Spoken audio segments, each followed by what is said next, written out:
La vraie question, c'est donc est-ce que finalement un évaporateur, un vaporizer en anglais, risque de remplacer nos bons vieux pousse-seringues, nos bonnes vieilles seringues en plastique pour délivrer la sédation en réanimation? C'est une question complètement d'actualité. Vous voyez cet édito publié cette année. On va revenir pas en arrière. Ok, ça y est, le ricochet revient. Une question complètement d'actualité, mais pour ceux et celles d'entre vous qui ont une idée peut-être un peu caricaturale de la sédation, malheureusement, c'est ce qu'on voyait il y a déjà de nombreuses années, plusieurs décennies, pour pas trop nous vieillir. Et ce qu'on a vu à nouveau quand même depuis la pandémie Covid, des patients profondément sédatés, immobiles, cloués au lit pendant des jours, des semaines, pourquoi pas plus. Faut remarquer quand même l'ancienneté de cette photo avec un dispositif de délivrance de NO. Or, la sédation, elle ne doit pas ressembler à ça. Ah, le ricochet continue à faire des allers-retours dans la salle. Elle doit plutôt normalement avoir ce but-là. Mobiliser des patients, les préparer au Tour de France pendant qu'ils sont encore intubés, faire marcher, si possible avec des caméras et la presse, bien sûr, des patientes sous ECMO véno-veineuse. Notre but en réanimation, il n'est pas que le patient il soit immobile dans un lit, il est qu'il retrouve ses facultés, qu'il puisse déambuler, qu'il puisse être mobilisé le plus précocement possible. Et on comprend bien que la sédation finalement est un vrai problème. Elle peut être nécessaire, malheureusement, elle a énormément de limites. Et finalement, le dormeur du Val, il dort peut-être pas. Arthur Rimbaud l'avait évoqué, Claude M. Solar l'avait réévoqué bien longtemps après. Et finalement, si nos patients en réanimation dorment, il y a plusieurs choix. Soit ils sont en coma à cause de leur pathologie initiale, soit ils sont en coma à cause de nos interventions, soit ils sont morts, ce qui est à peu près équivalent. En tout cas, l'association entre la sédation, sa profondeur et sa durée avec la mortalité de nos patients et la morbidité à long terme, elle a été clairement établie. Et c'est quelque chose contre lequel finalement on doit essayer de se battre au maximum. Ça a été largement renforcé par la période Covid. Des patients, vous l'avez peut-être vu, au moins vous allez le revoir, c'est l'avantage, il y a des séances régulières pour ceux qui ont loupé les premières. Ces patients, ils nécessitent des doses de sédation, plusieurs produits pendant des jours, des semaines, et on essaye d'arrêter, il faut reprendre. C'est horrible et c'est la partie bleue foncée que vous voyez s'élargir. C'est la proportion des patients sous sédation, en tout cas qui ne sont pas réveillables. La partie grise, c'est la mortalité. Et on voit aussi ce lien finalement d'association entre les deux. D'accord, le coup du ricochet, il faut que j'arrête parce que ça revient souvent. Dans le temps d'avant, février 2020, par exemple, il était déjà question d'éviter la sédation. Finalement, pourquoi sédater les patients? Est-ce qu'on ne peut pas ne pas en mettre? Est-ce qu'on ne peut pas viser la sédation la plus légère possible? Bien sûr, c'est un vœu pieux qu'on doit avoir, qu'on doit continuer à avoir, même quand les patients ont un Covid, ce qui rend la tâche beaucoup plus compliquée. Mais même dans la vie d'avant, sans sédation ou dans des stratégies de sédation légères, c'est pas sans risque. Le risque pour les patients, il est de s'auto-extuber, il est de retirer d'eux-mêmes des équipements dont on aurait besoin par ailleurs, une sonde gastrique, un cathéter artériel, veineux central, etc. Une part de risque pas négligeable, quand on regarde 10% environ pour les sondes d'intubation, une quinzaine de pourcents pour les autres équipements, dans une stratégie de no sedation. Il n'y a pas de sédation. Et croyez-moi sur parole, il faut aller fouiller dans les supplementary materials, dans le supplément online de ces articles, pour avoir, comme le plus souvent, les éléments les plus intéressants. Dans cette étude, la plupart des centres avaient un ratio entre le nombre de patients et le nombre d'infirmières de 1 pour 1. Donc malgré une infirmière au chevet du patient en permanence, on avait ces risques-là dans une étude dont c'était l'objet principal. Et dans une étude qui n'est pas tout à fait une étude qui avait analysé l'absence de sédation, mais plutôt des stratégies de sédation les plus légères. C'était dans cette étude en comparant la dexmédetomidine au propofol. Vous voyez que les patients finalement sont en prison. Plus de 90% des patients ont au moins été à un moment ou à un autre attachés dans leur lit pour éviter justement des risques d'auto-ablation de matériel, etc. Donc chose qui est quand même pas du tout anodin, qui a un revers. Et j'aime bien citer le docteur Raiko Blondonnet, mon ami et collègue clermontois et vigneron sur les bords. Parce que cette phrase-là, le double-edged sword, la lame à double tranchant, je pense qu'on a réussi à le glisser dans à peu près tous les papiers qu'on a écrits ensemble. On peut le sortir à toutes les sauces, mais pour le cas de la sédation, vous l'avez bien compris, c'est on ne peut plus vrai. Il faut parfois passer par là. mais le plus souvent on va essayer de l'éviter parce qu'elle est finalement très dangereuse. Alors comment on va faire si on en a besoin? Il va falloir titrer les choses, il va falloir chercher les niveaux les plus bas possibles pour que nos patients soient au mieux. Et ça passe d'abord par le fait de privilégier la prise en charge de la douleur, c'est-à-dire l'analgésie sur la sédation elle-même, et adapter la sédation une fois qu'on est certain que nos patients n'aient plus mal. Pour ça, on utilise des scores, principalement les scores de RASS et de BPS dans le monde, mais il en existe d'autres.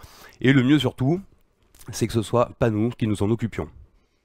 Je vous le dis comme je le pense, déjà on a autre chose à faire pendant ce temps-là, mais celles et ceux qui sont le plus près des patients et qui peuvent titrer au niveau le plus bas possible l'analgésie comme la sédation, ce sont les infirmières et les infirmiers bien sûr. Surtout, la sédation, elle est plus une entité en tant que telle. Il faut réfléchir de manière beaucoup plus globale et inclure cette sédation dans ce qu'on appelle un bundle, le ABCDEF bundle, qui finalement, la sédation, c'est simplement le C, c'est choisir ses produits de sédation et d'analgésie. Toutes les autres lettres, c'est comment on va promouvoir des réveils réguliers le plus précoces possible, des mises en ventilation spontanée les plus précoces possibles également, et puis mettre en place tout un tas de mesures pour prévenir les risques de délirium, pour favoriser la mobilisation et l'exercice chez nos patients le plus tôt possible, et enfin faire intervenir les familles au maximum des patients dans la prise en charge de réanimation. Là encore, un concept très challengé pendant la pandémie Covid. Pourtant, ce bundle, il a clairement prouvé son efficacité pour améliorer le devenir des patients à long terme, nos patients de réanimation. Et puis, si on est complètement jusqu'au boutiste, on peut rajouter un R à ce bundle. Ça, c'est une idée marketing d'un de mes maîtres, Jean-Michel Constantin, mais qui est certes une évidence, mais qu'on a toujours tendance à oublier au lit du patient. Il faut d'abord adapter le respirateur au patient et pas l'inverse. On va s'adapter à ses efforts respiratoires. On va essayer de limiter par une augmentation de débit, par une augmentation de temps inspiratoire, le risque d'asynchronie entre la machine et l'homme, mais plutôt que de sédater, voire curariser un patient, ce qui est globalement la solution de facilité, privilégiée par l'ensemble de nous tous, surtout à 2 h du matin, et c'est mal. Alors on va revenir quand même à la question initiale, c'était pas sur la sédation en général, mais il était important malgré tout, je pense, de souligner ces concepts. Est-ce que les évaporateurs vont remplacer les pousse-seringues pour la sédation de nos patients en réanimation? On va faire un petit mot d'histoire avant. Voilà comment ça a commencé, l'utilisation des anesthésiques volatiles. Pas dans une soirée d'adolescents voilà, avec des comportements un petit peu bizarres et en écoutant du Cypress-Hill. Mais au 19e siècle, avec un monsieur, un sir même, William Tom Morton Green, qui était chirurgien dentiste de son état et qui a utilisé pour la première fois et démontré de façon publique pour la première fois l'utilisation d'une anesthésie complètement inhalée par de l'éther et du chloroforme. Donc il utilisait le bang que vous avez vu précédemment. Les anesthésiques modernes, ils sont apparus à partir des années 1950 environ, avec la lotane, puis l'enflurane, qui sont maintenant complètement oubliés de nos pharmacopées, et de façon un peu plus récente, à la fin des années 70, puis 90, l'isoflurane, le sévoflurane, puis le desflurane, par ordre d'apparition à l'écran. Ce sont des dérivés d'hydrocarbures, dont certaines parties de la molécule sont remplacées de façon diverse par des ions, des atomes d'halogène, dont le fluor. Je ne vais pas rentrer dans les mécanismes d'action au niveau du système nerveux central. J'en suis tout bonnement incapable, et ça tombe bien, parce qu'ils sont à peu près incomplètement compris, ces mécanismes. Retenez quand même, sans vouloir trop spoiler, qu'il serait peut-être question d'un effet anti-NMDA associé aux effets pré- et post-synaptiques responsables de la sédation elle-même. Et ça, cette courbe que vous voyez sur le graphique du milieu de cette diapo, c'est la demi-vie contextuelle des agents halogénés. Vous en verrez rarement des comme ça. Je vous ai remis pour mémoire en haut à droite celle des agents intraveineux usuels.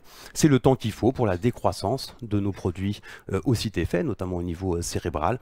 Ça ne va pas bouger en fonction de la durée d'administration, ce qui est quand même un vrai plus pharmacologique pour ces agents. Pourquoi ils ont une demi-vie contextuelle si basse, quelle que soit donc la durée d'administration? C'est parce que leur absorption et leur élimination est quasiment totale par voie pulmonaire. Et il y a une petite part de métabolisme pour ces produits halogénés Au niveau hépatique, le métabolisme le plus important est pour le séoflurane, jusqu'à 5%. Mais vous voyez que l'ISO, le DES, ont vraiment des proportions de métabolisme très faibles. Les métabolites qui sont produits sont inactifs, dont les ions fluorure. Vous en entendrez souvent parler, on vous dira souvent qu'ils sont néphrotoxiques. Chez le rat, c'est vrai. Chez l'homme, ça n'a pas été montré jusque-là.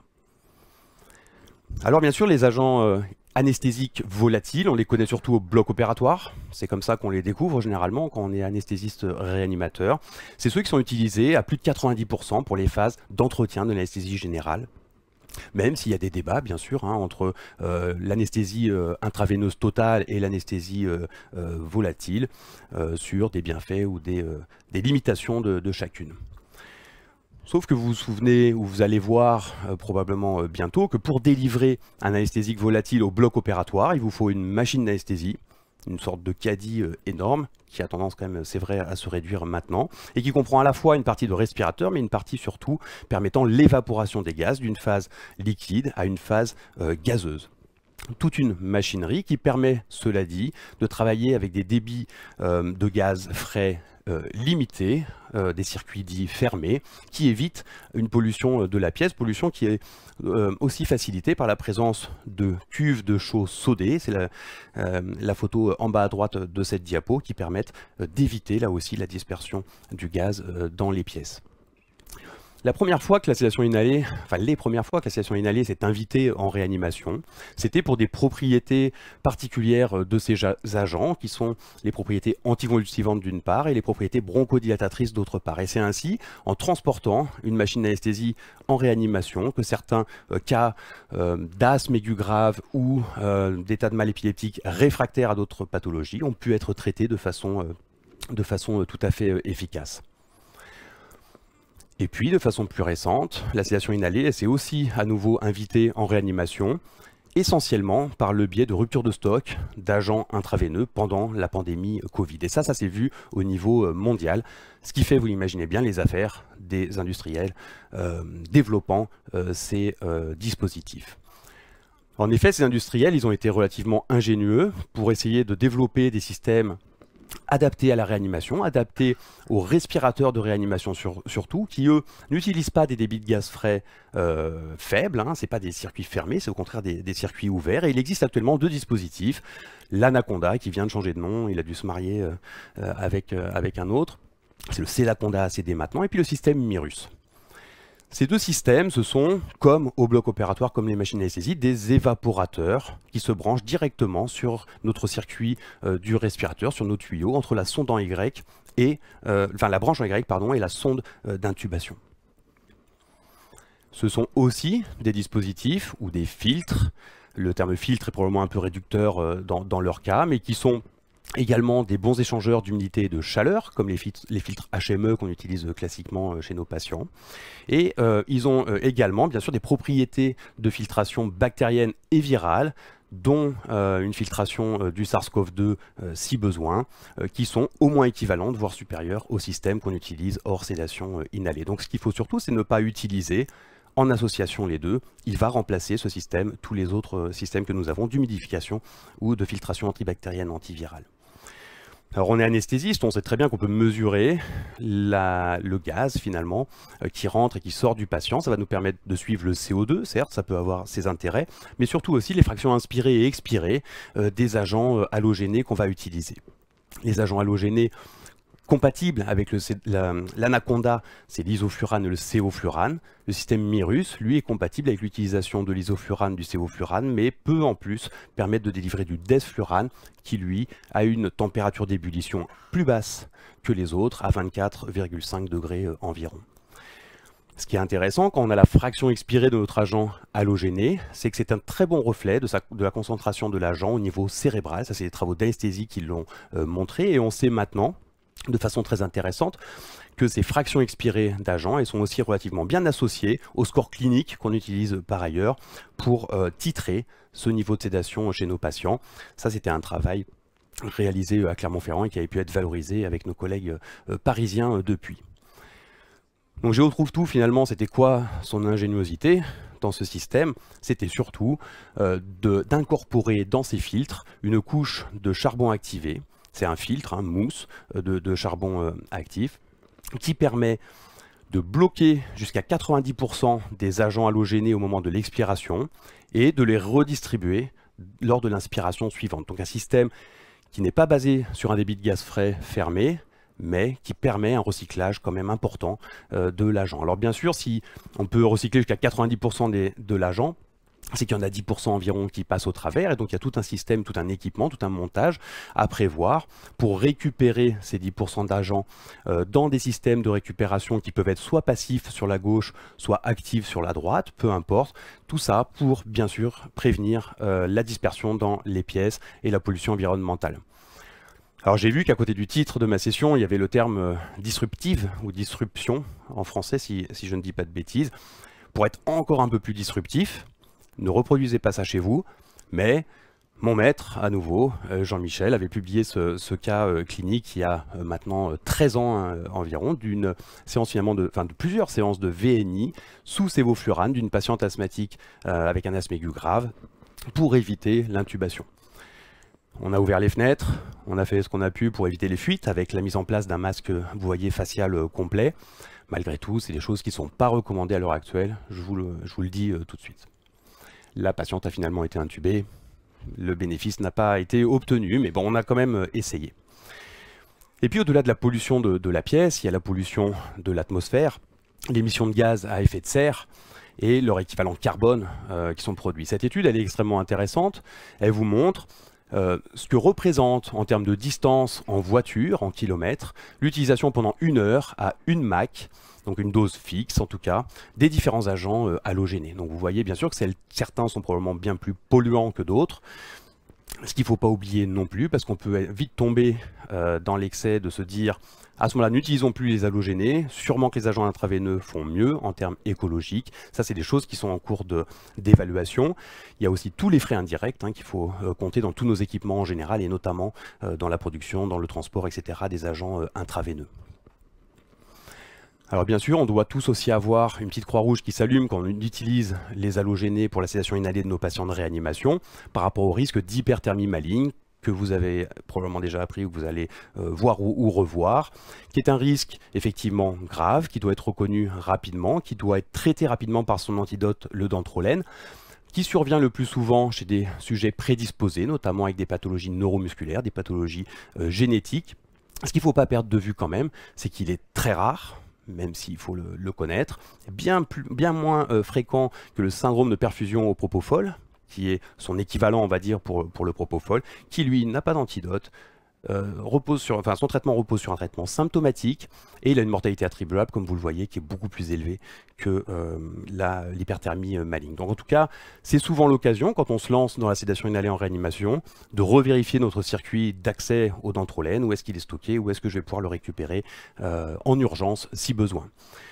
Vous l'avez compris, la sédation inhalée en réanimation, elle nécessite un équipement spécifique, elle nécessite également un entraînement, une formation spécifique des équipes médicales mais aussi paramédicales.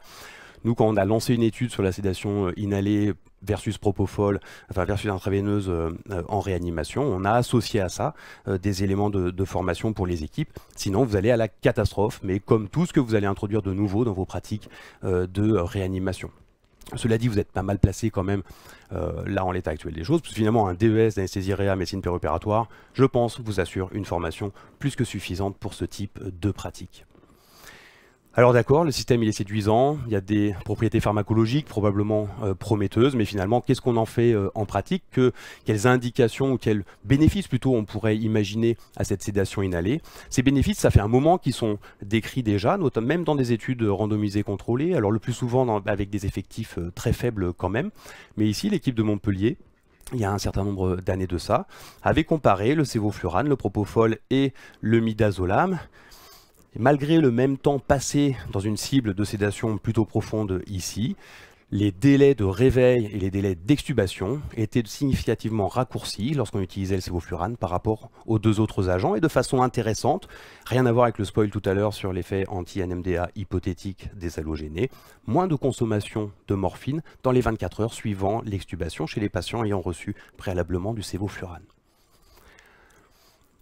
Ça, c'est l'étude la plus large actuellement disponible dans la littérature, publiée en août dernier, une étude allemande et slovène sur à peu près 300 patients. Une étude de non-infériorité entre l'isoflurane, cette fois, et le propofol, et qui nous montre que finalement, le temps passé...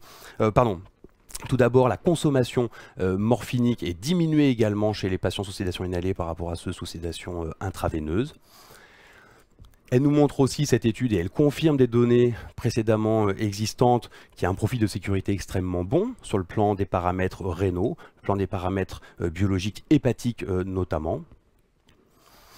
Et comme je commençais à vous le dire, c'est vrai qu'on est très content avec cette grosse étude qui s'appelle l'étude SEDACONDA. On a le même temps passé dans la cible de sédation qu'on s'était fixée, qu'on utilise l'un ou l'autre. L'isoflurane est non inférieur au propofol dans cette indication pour des durées dans cette étude de 48 heures, plus ou moins 6 heures, donc des durées relativement limitées quand même. Donc c'est un petit pouce en l'air, c'est super qu'on puisse faire au moins la même chose. Est-ce qu'il y a d'autres intérêts? Est-ce qu'il y a quand même des choses plus intéressantes à en tirer? C'est toute la question. Est-ce que finalement ces agents pourraient aussi présenter d'autres bénéfices que celui de la sédation elle-même, même si on sait que cette sédation, elle fonctionne. Alors j'aime bien évoquer cette étude pour être un peu provoque. L'isoflurane améliore la survie des patients de réanimation par rapport aux agents intraveineux. C'est ce que nous montre cette étude. Voilà. Je pourrais m'arrêter là parce que finalement c'est déjà un bénéfice intéressant, la survie. Bien sûr, l'étude elle est rétrospective, elle a plein de biais. Si vous regardez d'un peu plus près ce graphique, vous verrez que le groupe contrôle, il a à peu près 70% de mortalité. On peut discuter en tout cas de la validité externe de ces résultats, mais c'est quand même un élément qui était assez provocateur. Il y a d'autres pistes de domaines où la sédation inhalée pourrait être largement intéressante aussi. C'est la fonction cognitive en général. Des petites études, on ne va pas en tirer des grandes conclusions, mais des patients plus rapidement aux ordres, plus rapidement coopérants, ce qui rejoint complètement nos objectifs du bundle ABCDEF. Et puis une étude exploratoire aussi qui avait montré moins d'hallucinations ou de souvenirs de délire finalement pendant l'épisode de réanimation à 6 mois après la sortie des patients lorsqu'ils avaient reçu pendant leur séjour une sédation inhalée par rapport à une sédation intraveineuse. C'est la question actuelle. Est-ce que le séoflurane ou l'isoflurane peut être associé à moins de délirium chez nos patients? Il y a un essai randomisé en cours actuellement en France, porté par l'équipe de Brest, qui compare l'isoflurane au propofol, avec comme critère de jugement principal le développement d'un délirium. Et c'est vraiment des éléments qui sont très couverts par les recherches actuelles. Alors nous, à Clermont-Ferrand, on aime bien plein de choses, mais on aime bien le poumon notamment. Vous vous souvenez que dans les atteintes pulmonaires aiguës de type syndrome de détresse respiratoire aiguë, SDRA, on a tout un tas de cascades inflammatoires, mais aussi d'atteintes des barrières épithéliales, endothéliales, au niveau des alvéoles pulmonaires, et c'est ce qui va être responsable des soucis cliniques. Et il a déjà été montré depuis une bonne quinzaine d'années maintenant au total, qu'en utilisant des modèles animaux de SDRA expérimental, on allait diminuer, lorsqu'on utilisait l'isoflurane ou le sévoflurane, l'inflammation, que ce soit au niveau systémique comme au niveau alvéolaire. Et sur la même base de modèle, on baisse aussi la quantité d'œdème pulmonaire et on améliore l'oxygénation artérielle des animaux recevant une sédation inhalée. Donc des éléments en tout cas précliniques, très intéressants et très en faveur peut-être d'un effet potentiel. Donc on range les animaux sous le lit. Quelle est la translation clinique de tous ces résultats expérimentaux? C'est ce qu'on avait essayé de regarder il y a quelques années en arrière, où on avait randomisé des patients avec SDRA modéré à sévère vers une sédation inhalée par sévoflurane ou dans le groupe contrôle qui était une sédation intraveineuse par midazolam. On avait reproduit finalement un certain nombre des paramètres étudiés chez les animaux et on avait constaté une augmentation, une amélioration de l'oxygénation artérielle chez les patients ayant reçu du sévoflurane, une diminution d'un certain nombre de cytokines pro-inflammatoires au niveau du lavage broncho-alvéolaire et au niveau des prélèvements plasmatiques réalisés à 48 heures de la sédation. Et on avait également pu mesurer une diminution d'un marqueur d'agression épithéliale pulmonaire et donc probablement de la sévérité du SDRA. Ces données, sur des critères de jugement, vous l'avez remarqué, plutôt mineurs, l'oxygénation, l'inflammation, c'est bien, mais c'est pas ça qui va ramener nos patients plus vite chez eux et en meilleure forme. Mais ces données, toutefois, elles ont été confirmées complètement pendant la période Covid. Certes, sur des séries de cas d'effectifs assez faibles, mais à nouveau, on constatait une amélioration de l'oxygénation artérielle et une diminution surtout des besoins de sédation, que ce soit des produits de sédation intraveineuse et des diminutions également des besoins en morphinique chez les patients sous sédation inhalée. Donc des choses assez cohérentes par rapport aux éléments préexistants. Il y a actuellement deux essais principaux en cours sur la question. Est-ce que finalement d'utiliser ces stratégies de sédation inhalée chez les patients avec SDRA améliore leur devenir et non plus simplement leur oxygénation? Une étude canadienne qui est en train d'inclure des patients essentiellement Covid, comme tout le monde en ce moment, qui vise à en inclure plus de 750 et qui va regarder des critères d'outcome forts comme la mortalité, les durées de ventilation, de séjour en réanimation. Et puis l'étude César, Cocorico, l'étude française que nous avons la chance de coordonner à Clermont-Ferrand, qui regroupe plus de 30 centres français et qui va comparer une sédation inhalée par sévoflurane à l'aide du petit dispositif Anaconda. Il en existe deux modèles et on utilise celui avec l'espace mort le plus réduit, c'est 50 ml en l'occurrence, à une stratégie de standard de soins qui est la sédation intraveineuse par propofol.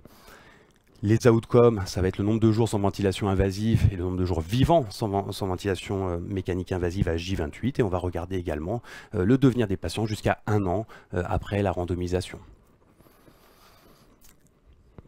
Si on regarde, ça c'est de la recherche, vous l'avez bien compris, on n'a pas encore les résultats, de savoir s'il faut le faire chez ces patients. Alors quelles sont plutôt les indications actuelles d'une sédation inhalée en réanimation?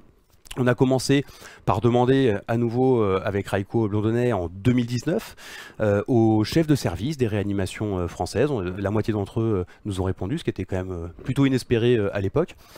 Et quand on leur demande, pour vous, quelles sont les indications d'utilisation d'une sédation inhalée dans vos services, ils vont vous dire c'est l'échec d'une sédation intraveineuse, c'est-à-dire le fait qu'on n'arrive pas à obtenir nos objectifs et à atteindre nos objectifs de sédation sous sédation intraveineuse seule.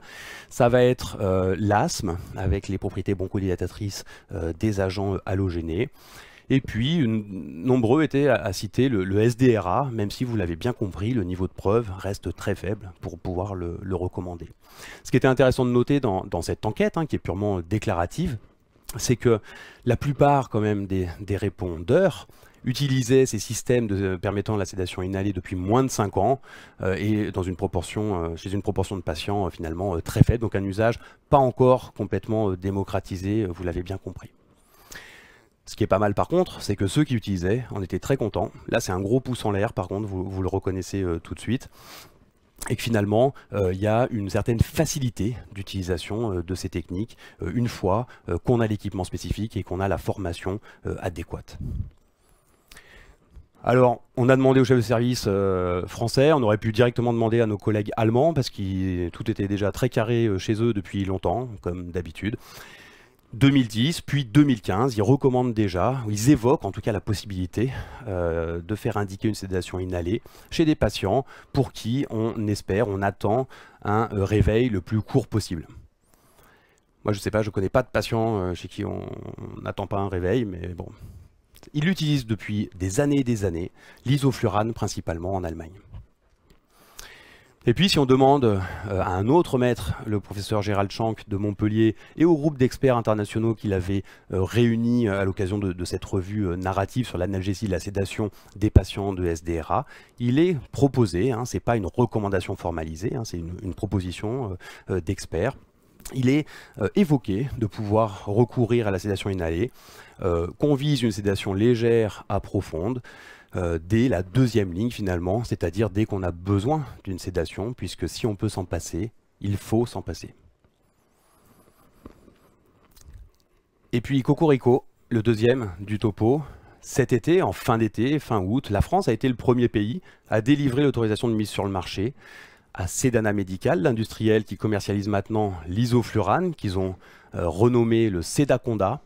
Alors pas avec un S, ça c'est la NSM qui leur a signifié que ça ressemblait trop à sédation, donc il ne fallait pas utiliser ce terme. Bon, je n'ai pas compris la logique derrière ça, mais en tout cas, l'isoflurane Sedaconda est indiqué maintenant de façon officielle chez les patients adultes en soins intensifs sous ventilation artificielle. Je reviens à ma question initiale, est-ce que les évaporateurs vont être amenés à remplacer les pousses seringues? C'est déjà le cas, vous l'avez compris, ce ce phénomène, il va peut-être s'accentuer dans les années prochaines. Il va surtout suivre, je pense, l'état des données qui vont être récupérées et analysées dans le cadre des études en cours, qui sont nombreuses. On est rassuré quand même que la plupart, enfin, au moins un des deux systèmes nécessite quand même un pouce-seringue, donc c'est peut-être pas la mort annoncée pour les fabricants de pouces-seringues. Il y a un certain nombre d'avantages théoriques, mais aussi confirmés par la pratique clinique à utiliser une sédation inhalée. C'est des temps de réveil courts, c'est des avantages principalement, c'est des produits très maniables et donc des avantages liés aux propriétés pharmacologiques des produits anesthésiques volatiles qu'on peut utiliser, principalement l'isoflurane et le sévoflurane. Le DES, il a été abandonné. Vous vous rappelez, il fallait faire beaucoup de kilomètres quand même pour faire 1 heure d'anesthésie à une MAC. Mais il reste beaucoup de questions, beaucoup de challenges sur cette thématique malgré tout. Le premier, c'est celui du coût de l'équipement, des agents aussi, surtout maintenant qu'on en recommercialise un nouveau, le Sedaconda, il n'est pas dit qu'il soit vendu au même prix que le générique. Enfin, en tout cas, le business plan, moi, je ne le connais pas, hein, de celui de CDA Médical. Et puis, il y a aussi, bien sûr, toutes les limites liées à la formation des équipes, au suivi des patients, et avec des équipes, notamment paramédicales, qui tournent beaucoup, des turnovers très rapides, il est important que ce travail de formation et de suivi puisse être fait dans les services où la sédation inhalée est utilisée.